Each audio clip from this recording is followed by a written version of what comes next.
भारतीय लोकतंत्र के 4 आधार हैं और उन आधार को लेकर के मैं अपनी कुछ बात रखूंगी, लेकिन बुरा लगेगा तो पहले ही सॉरी सॉरी सॉरी। लेकिन अभी ना पहला ये है कि किसी स्वतंत्र लोकतंत्र का पहला आधार होता है वहाँ पे स्वतंत्र और निष्पक्ष चुनाव हो।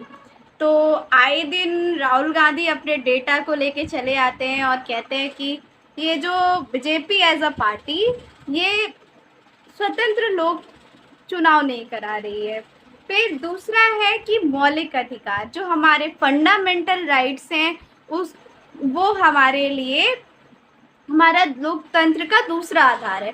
तो अभी जो प्रेजेंट गवर्नमेंट है हमें बोलने के लिए या फिर कहने के लिए या फिर स्टूडेंट्स जब आवाज़ उठाते तो उनको लाठी खाना पड़ता है, तो क्या उनके फंडामेंटल राइट्स पे सवाल उठता है? या फिर जब दिमागी नक्सल जैसे शब्द बोले जाते हैं तो उसमें फंडामेंटल राइट्स को भी सोचने की बात है कि बोलने की आज़ादी है, तो दिमागी नक्सल जैसी बात आती कहाँ से? फिर तीसरा, स्वतंत्र न्यायपालिका।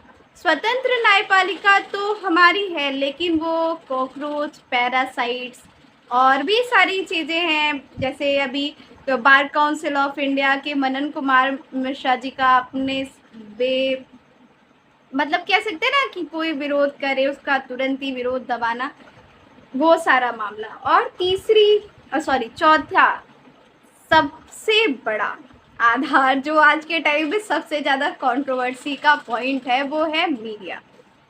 हम मीडिया की जब बात करते हैं तो ये आ जाता है कि वो सत्ता की बधी हुई या फिर एक स्क्रिप्टेड मीडिया बन गई है, जिसको निष्पक्ष सवाल पूछने नहीं आता है, जिसको डिबेट के नाम पे भी बस धर्म के अलावा कोई टॉपिक नहीं दिखती है।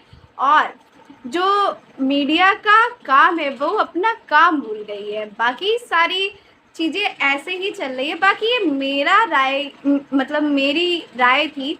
बाकी आप सभी की राय अपने लोकतंत्र के चारों आधार को लेकर के क्या है बताइएगा जरूर। धन्यवाद।